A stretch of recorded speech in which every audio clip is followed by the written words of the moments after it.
He's world renowned for his enthusiasm and readiness to identify public health issues, connecting people, and capacity building. You have supervised 65 PhDs and co-supervised 235 PhDs from all over the globe, which is really, really, really wonderful. You have also been on the forefront for strengthening the North and South partnerships, evidence from just development of Ifakara Health Institute, and specifically spearheading its change from being a Swiss tropical laboratory site to actually being a fully fledged Tanzanian-led institute. And we are truly, truly, truly thankful for that. You have also pioneered development of Sierra CSRS in Cote d'Ivoire, and you continue to support students in public health all over the globe. So on behalf of our audience in Zoom, tunafurahi tupo kwenye mtumbwi moja katika safari hii ya kuboresha afya ya wanajamii duniani. Karibu sana Profesa Marcel. Asante sana, asante sana. Nimefikiri tunazungumza Kiingereza na sasa umeanza na Kiswahili. So ninashukuru mno, and I'm very happy to be with you, and I thank you very much for the invitation. You have mentioned many things, but I just did what I had to do. You know, this is just a job which I could do, and I always did it with enthusiasm. I didn't look at age or whatever. I just continue as much as I can. And I think you correctly mentioned I'm retired, but I'm not tired yet. And there's also for my, my bad English, for me, retired means I have new tires, you see. That's why I can roll again. So, you see. Now I'm happy to talk to you about climate change and also the challenges for science and public health. But I'm in your hands. Yeah. So, Prisca. Yeah, so like Kyeba said, we are indeed privileged and honored to have you with us, and we eagerly anticipate the insight that you will provide with regard to today's topic that will be focusing on the effect of climate change on public health. This is a conversation that has been going on for a while now, so we thought that it would be important for us to delve into this topic. So that being said, we would like for you to share with us on the contribution of climate change on the spread of infectious diseases. Thank you very much, Prisca. You see, this is a topic which would be a lecture, a long one. And whatever you think climate change, how strong it is, how hard it is, there is one fact that over the last years and decades, we have actually lived through climates that make it possible that diseases are being transmitted at other places. And you can analyze that, you can model this. But I don't think that actually this is the most important impact, because the most important impact is that the population dynamics have changed. And I think I would start there. When people who have been there for ages and were cultivating something, be it in Africa, wherever, actually see that climate changes and their crops are no longer fine. Your harvests are small or nothing, or you go through extremely dry period, which makes you think on how I have to really produce my food. Then people start moving. And I think this is sometimes downplayed with climate change, that one of the key factors is how people get moving, go to new places, create the questions that we are discussing all over the world, also leading to conflict situation. And this is a clear impact of climate change, because the ground where you could really live, create your existence, and really work for your family is changed. So actually it's at a very small household economy, as well as the larger economies, the food producers, where suddenly you can no longer have, and this is one effect also of the difficulties, are the monocultures and everything. All this changes and makes people move. And making people move leads that actually cultures meet, and culture has to have to respect each other and to understand each other. So it's no longer just here, it's a little bit of Africa, here's a little bit of Europe, and this have been the pattern. Now we all move together, we have a diversity, and it is really the sad thing that those who deny the climate change, and I speak now particularly also from Europe, as well as from the United States, they overlook that actually the climate change creates the issues where the right wing is really very strong on. Is migration is a problem, we must keep our national identity and so on. So you see, this is much more than just it's a bit dry or a little bit more rain. And I think it is really this impact, the societal and cultural impact is more important than that you just have a disease transmitting. But returning to your question of the diseases, the interesting thing is that when people start moving, they bring also into areas where there were some diseases not yet present, they bring diseases. But not only infectious diseases, but also lifestyle brings in the non-communicable diseases.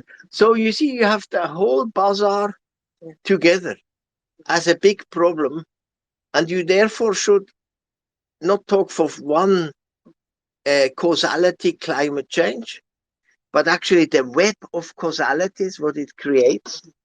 And this is different than for the different societies, or I would rather say not nations, but socio-ecological settings. So on that same note of infectious diseases, I want to take, for example, malaria. The current World Malaria Report warned that climate change is driving up cases of malaria. So I just wanted to know from your point of view, is it fair to say climate change has caused such an event? Climate change is contributing to such an event. And I think you know the malaria situation, which I can say I know a little bit, and actually I'm still very much engaged in really towards the elimination. We have seen the first 20 years of this century, we have seen an enormous decrease through the integrated control, through the new tools and so on. And we have also identified that new threats are coming. And say, for instance, something which Tanzania is now a little bit worried, it's a good example for malaria, is that we had for a long time Anopheles stephensi in the Horn of Africa. Everybody knew about Anopheles stephensi in Ethiopia. But now you have the reports you also find in Somalia, which is not a surprise. And now you find it in Kenya. And actually, Tanzania has now to really build up the surveillance to see when it comes, because stephensi is another vector that is actually in smaller breeding places. You have means to for elimination. So climate change certainly has contributed to some of the issues that we see now that make the elimination difficult. We had a very good time in the last 20 years. We are now stagnant. Two issues. One is new phenomena, new breeding sites. I mean, just where we sit now, with these heavy rains and El Nino going up to January, and maybe it goes up to the rainy season in March. It can continue if you look at the weather forecast. I mean, look at the breeding sites that are created. So this certainly contributes, but you cannot just say this is the reason. But it should actually bring us the reflex back that we have now to have good surveillance systems, you see. Some of people maybe who listening know that I was very much insisting on saying what is important is not monitoring and evaluation. What is important is surveillance response, that you know early when something changes so that you can act in a targeted way where things start. And many countries are now away from malaria, but the COVID has shown that practically all countries in this world have no surveillance systems. They just collect, like hunter-gatherers, they collect data, but they are not wanting to have the data, the minimal essential data in space and time, so that you detect things. So the whole resurgence of malaria, for instance, also in Zanzibar, we had, last year we had more cases than in 2022. It was just a recent report. In Zanzibar, we were on the way down. Now we had a little bit up. Now with Zanzibar, you cannot say it's climate change and then you think it's done. It has also to do that you have a big traffic between the people from the coast where we sit to Zanzibar. And I think then some of the scientists who don't know the area, they say, just let's look at the ferries who goes over from Dar es Salaam to Zanzibar. But if you really sit here on the beach and see how many people move back and forth, so they carry, even if you would not have any climate change, they carry all these parasites on the other side. And I think these are the issues that we face. See? And so we always, when we look at such a situation, clearly climate change is in focus. But we always have to see the web of causalities. So Marcel, I just want to really go deeper into that, because then you say that we need better surveillance systems and responding to these surveillance systems, surveilling and then responding to things that we see. Now, still in the context of climate change, there's a few of the lab studies that have been done that shows after a certain temperature threshold, that then mosquitoes would die. So then we as people who are dealing with vector-borne diseases, using that example of malaria, then how can we then capitalize on the fact that we might have massive heat waves to then either eradicate or control such vector-borne diseases? And then how can we go about doing that, or is that not possible? You know, I would say it is possible that you build on that, but you cannot hope for these heat waves to do the job. That's one. Two, this will be always heterogeneous, so you cannot use the word eradication, because eradication is a word which is globally. But you can use the word elimination for certain areas where it gets just too unfriendly for vectors or whatever. And this is something which one has to look at. In the same way as you monitor the appearance, you also survey the disappearance. And I think this is also the important issue. And for the scientists who listen, I would say the most important thing is that people not just say, I describe or I do some research on climate change impact, but you ask precise research questions. Science is still based on research questions. It's not evaluation with terms of references. And I think the important point is we are all, has nothing to do with north and south and east and west. We are in academia.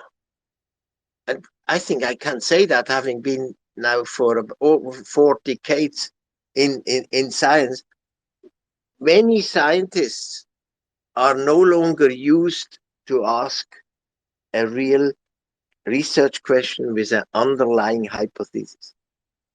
I have too many of the students, so it's not to blame the student. You can always work with people.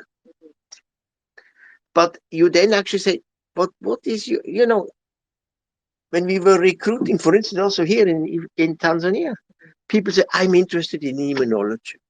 I'm interested in entomology, medicine. And then I said, this is very nice. Safi sana. But you must be a little bit more specific.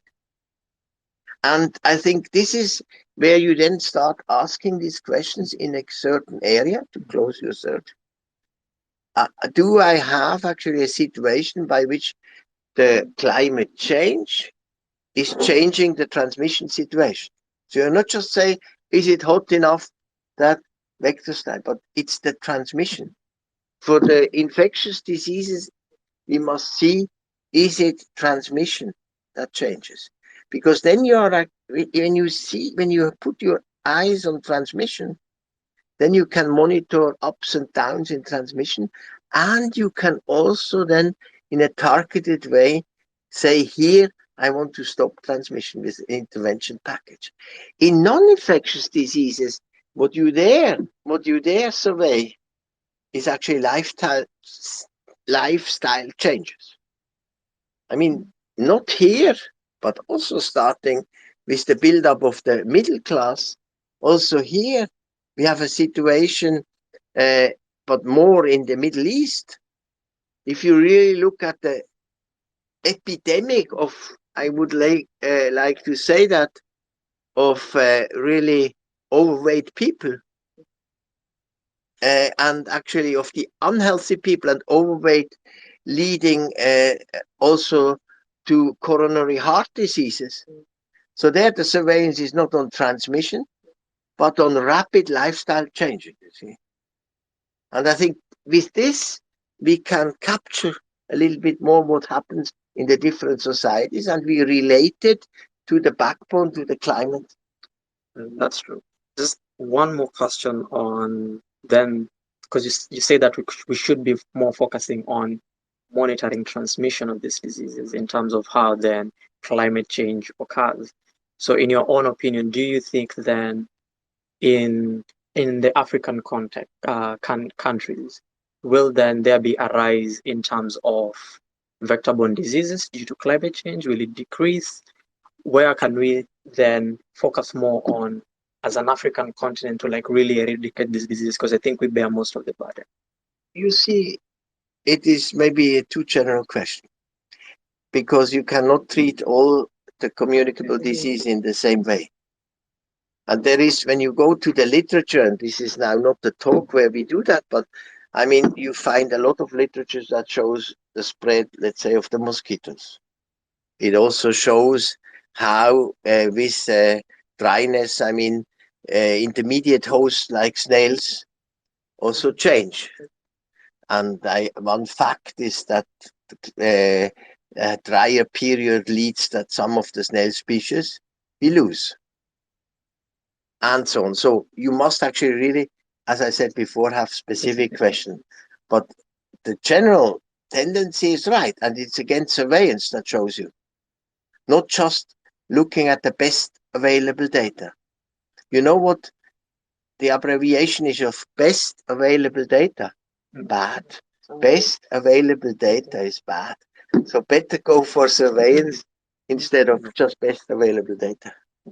So to pull away from then infectious diseases, you know that currently mental health is a big topic globally, and there's around 1 billion individuals who like suffer with mental health conditions. And we know that climate change, as it is increasing, tends to then intensify the existing challenges in terms of mental health, accessing the healthcare, and people actually suffering from mental health.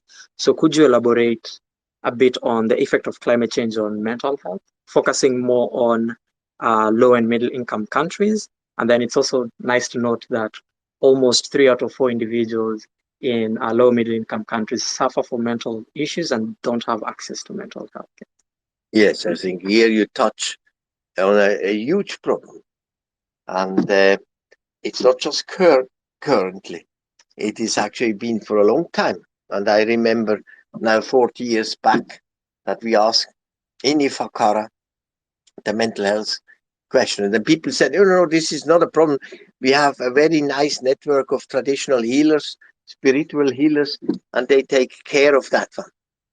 And that's why, not only now for Tanzania, but in many countries, the mental health issue was never high on the agenda, because that's here. You do not have just a drug. You can, in a short action, you give a drug, or you have a herb that makes you a little bit happier. But the intervention is actually an intervention, a societal intervention, where you don't have to talk about mental health, but about mental wealth. Mental wealth is given by that people have a job, they don't have actually the pressure of not having a job, cannot feed the family and so on. And this is particularly widespread among young people. So it is also not the issue now, just to create a few apps where you can on your mobile phone get advice if you feel unhappy or whatever, because that has been done. People, you see, digitalization offers a lot. Yeah, of course, it offers a lot. We know that. But actually, for the societal mental wealth, which actually makes the effect of a good society, you have to do much more. And I think here, climate change, you don't have to focus on one or the other countries, but starting first with the rich ones. When you have the heat waves, people are not adapted to that. Very often the older people are not cared for enough in this situation. So that's one picture. If it is here, I mean, heat waves affect working capacities, and you cannot just have everywhere an air conditioner. Certainly, when you work in the mashamba, as you cannot have. And so it all brings again these things together, and we must be more sensitive to the question, and we must actually really ask what we can do. And I would like to point out that Tanzania has something very innovative for the world on this issue. With the Botnar Foundation, we support these projects, healthy cities. And there is the project in Tanga, which is called Tanga Yetu. And this particularly aims at this mental wealth dimension for young people. Not just to have a job, but actually also have a voice. And so we have these projects in Romania. We have these projects in Colombia.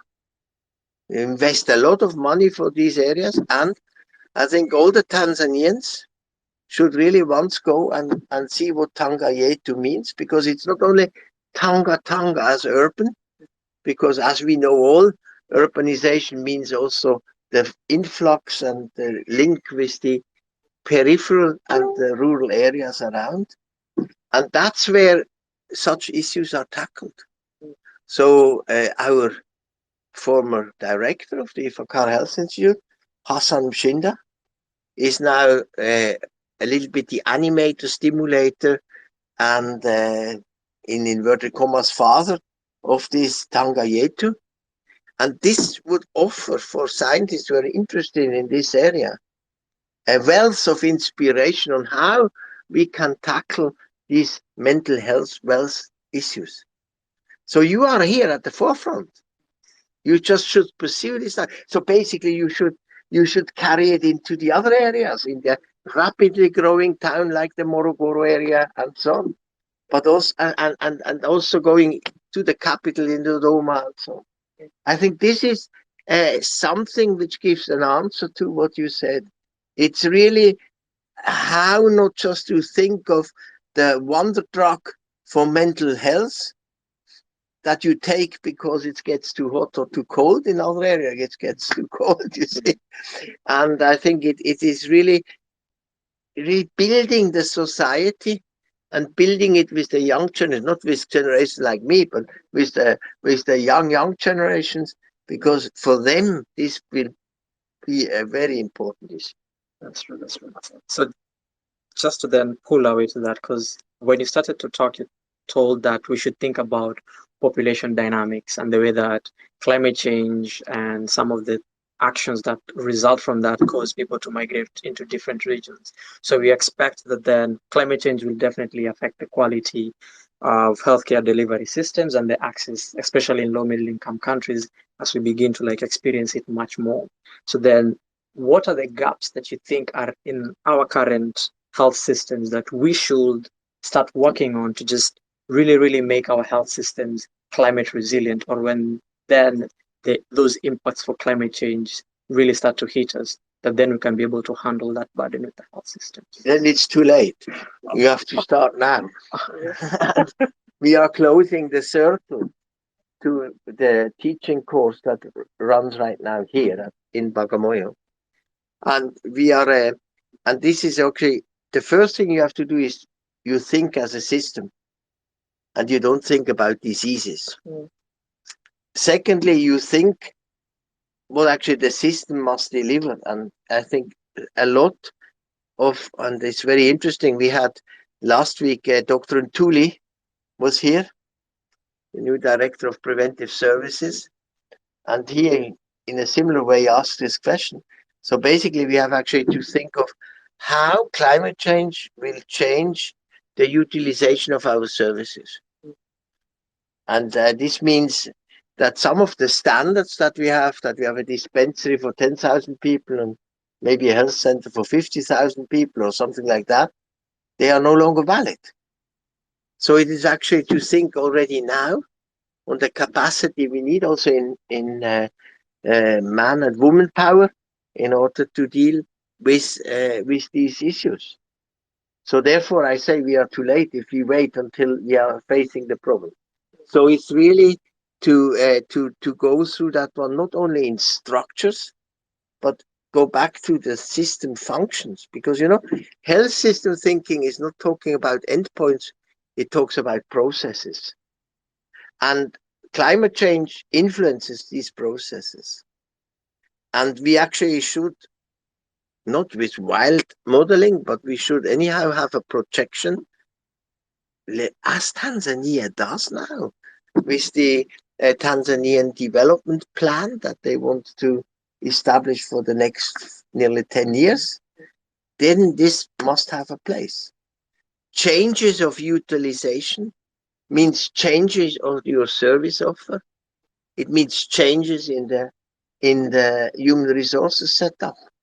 So maybe you will need another setup. And I mean, it is not that you reduce, for instance, mother and child health, but you also do not focus primarily in the periphery on MCH or maternal and reproductive health. But you also focus, for instance, in border area on the migrating people, because very few countries in the world, has nothing to do with low and middle income countries, have a very good health system for people who move. I think this is the big challenge. You see, we would travel to the soil. The health systems for the pastoralists, and also partly here, is much lower than. But if more people move, and not only traditional ones, like the Fulani or the Maasais and so on, or the Mamangatis and so on, it is actually, a system has to care for this moving population. And I think that's where the systems challenge is, that we are sensitive to the utilization pattern that change. If we do not change that, then the perceived quality among the people is, you know, this health system doesn't help me. As a consequence, people will do whatever alternative things, sometimes more dangerous things. Yeah. And therefore, the health system primarily must aim at good quality. And good quality cannot have inequalities in treating different populations. And because we know, that's how we started our talk, we have now a higher dynamic of population, we must be even be more sensitive to these inequalities and treat them all in the same way. So we'd also like to take some questions online. So for online viewers, if you have any questions, please feel free to ask. We'll take just a couple of questions. 2 questions should be enough before we wrap up. So Karibu to our online guests.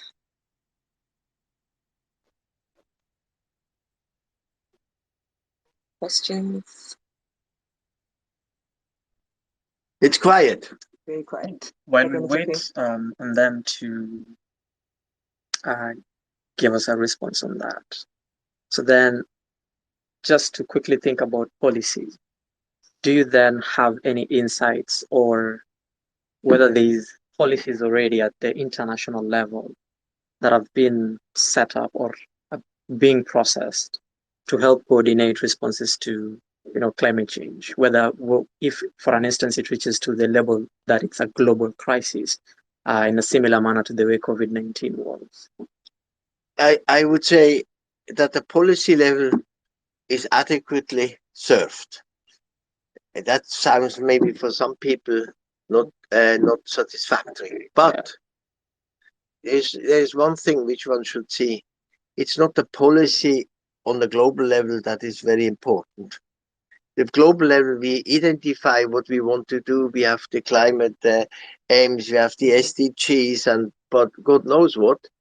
But you know, it is us going back to malaria. It is like in malaria where we had in 2015 the global technical strategy. And this global technical strategy, everybody, oh, you know, 93 countries have actually, now 193 countries have endorsed that one. But this was nice. But you need to break it down to the National Malaria Control Program. So the global technical strategy, not so much the policy, has to be broken down to the, in this country, the National Malaria Control Program. So not to say, oh, we have done so far this, and now is the global technical, so we also do this. No, you say, if we have agreed globally on a technical strategy, not the social political ramifications, then we must break it down to the realities of our country. And I think this has not happened in many times. When we were doing the report about the elimination chances, then we were really saying, in order to move, and that's why we didn't give a date for elimination. Remember in 2019, this discussion, I was chair of the WHO Scientific Advisory Group on that. I mean, we said the key issue is to break down the strategy to the countries. And because we don't know how this is being done, we cannot project and say on the 31st of December 2030, we have eliminated malaria, you see, in all the countries. So this is actually a point also for climate change.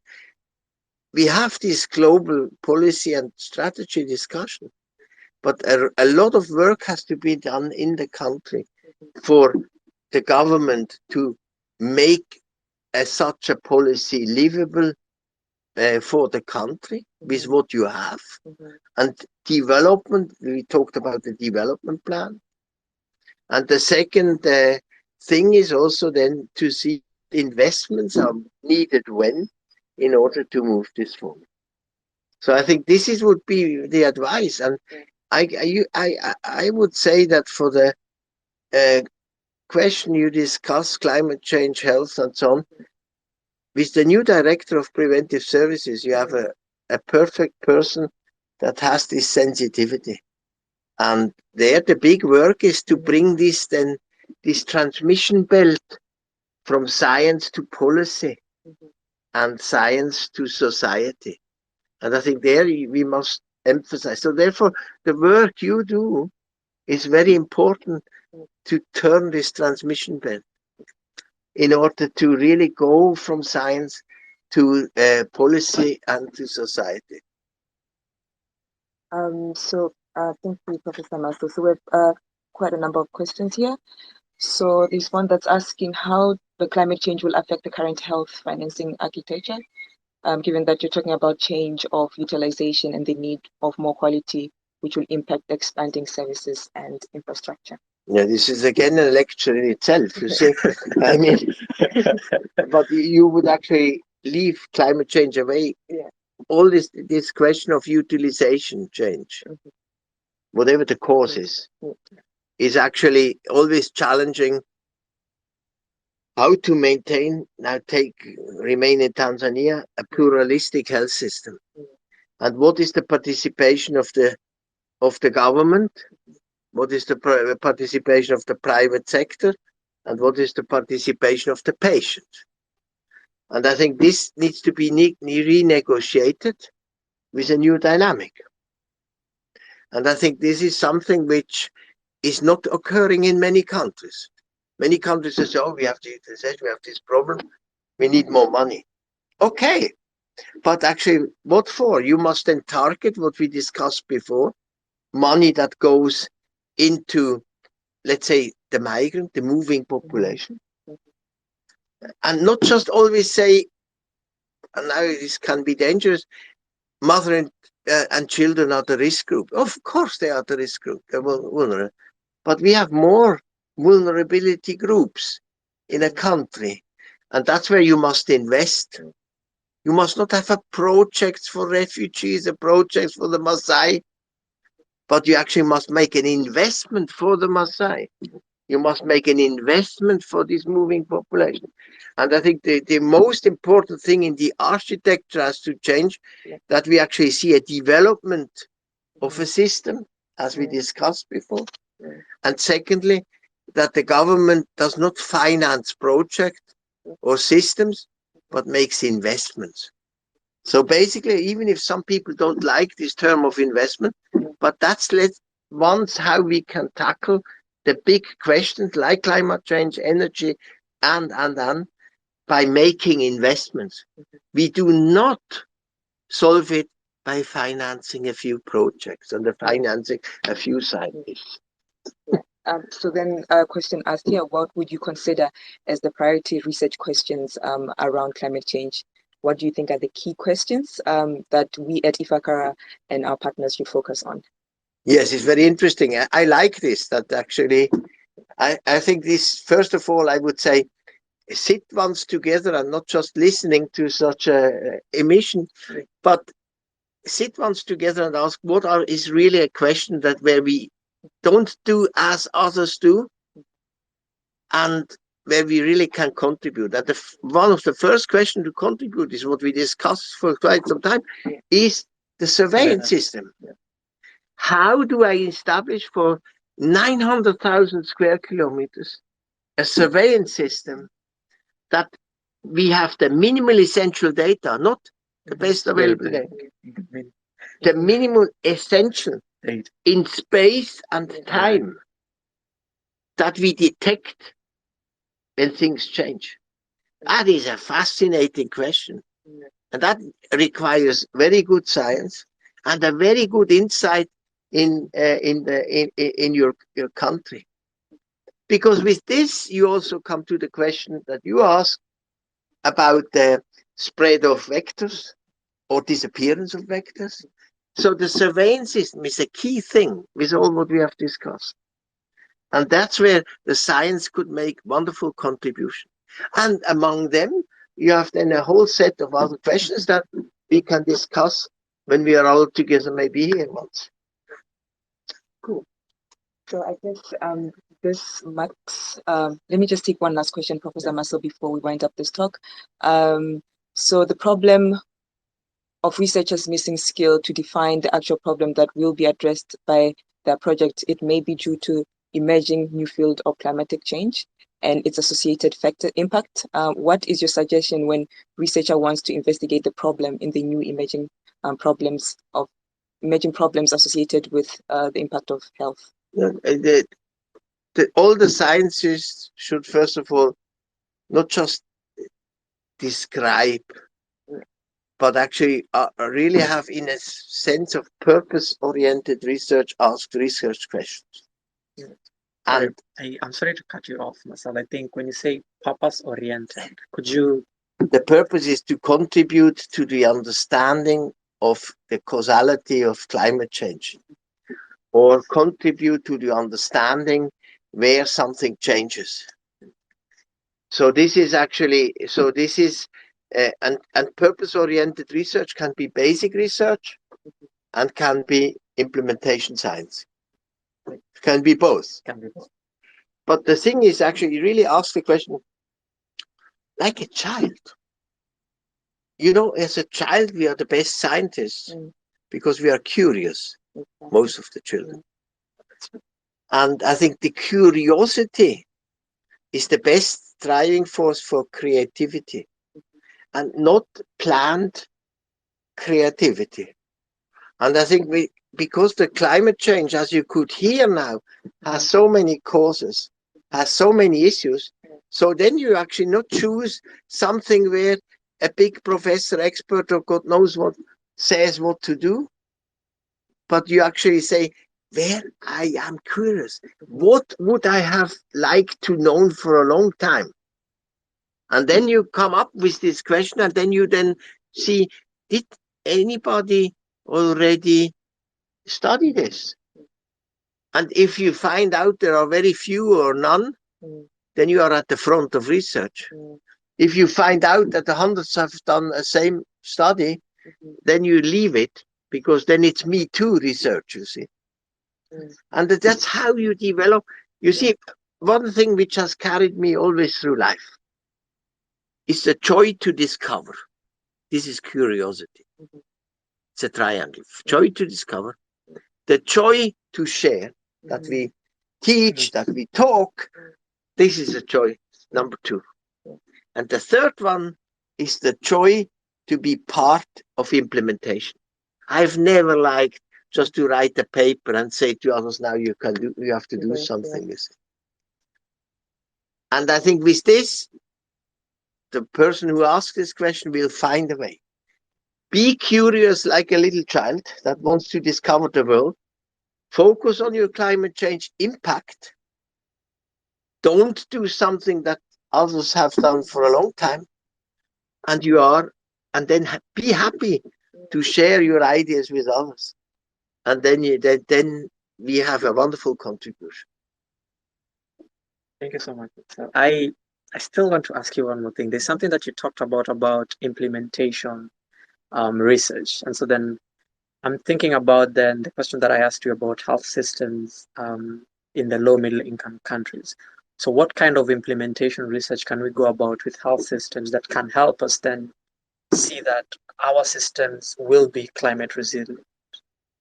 It is very clearly a question that is in the foreground, is the quality of care.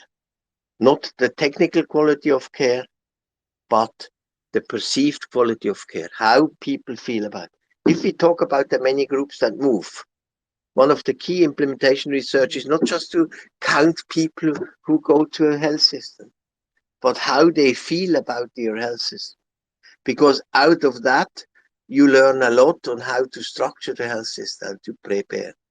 And the most important thing in this question is you must actually study the non-users of your system. With the users, you don't learn so much. But those who say, I don't use your system, there you learn a lot. And that's really implementation research.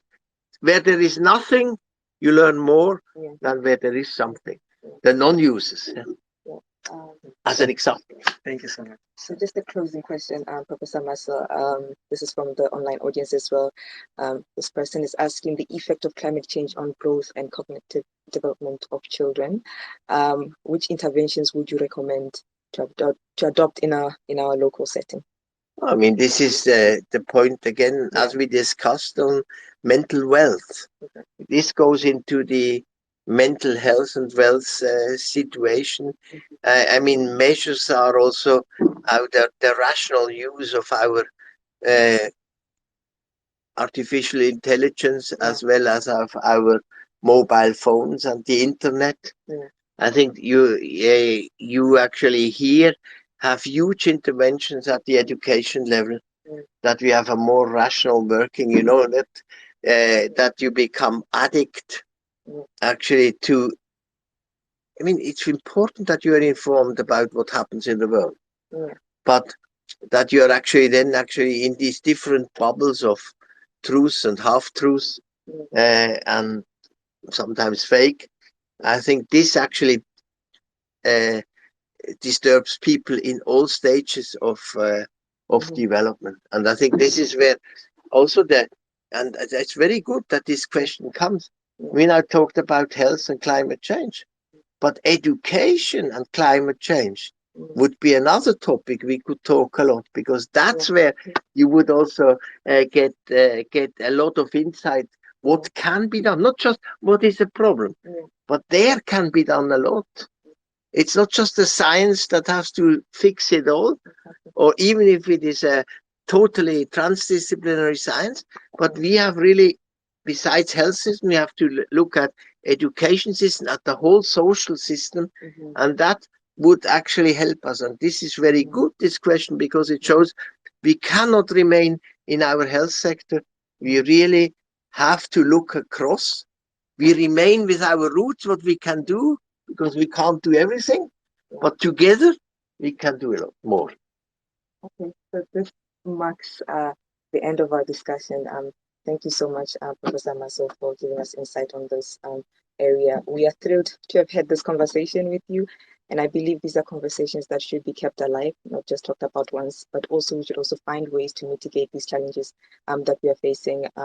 So that being said, we're very much grateful. And like they say, one of the biggest threats of public health is actually threat to our health. So these conversations are very much important. Thank you so much, and we appreciate it.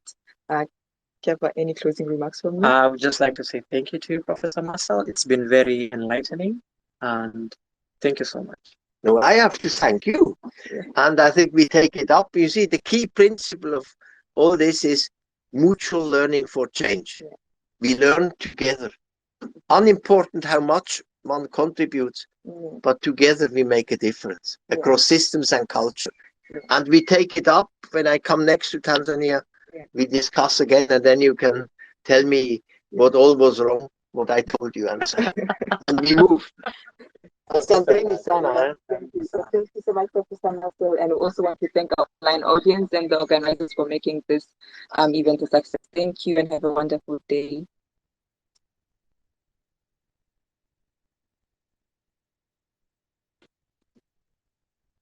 Okay. Asante sana. Mimi nashukuru, tunafurahi sana. I really want to discuss. It's an area of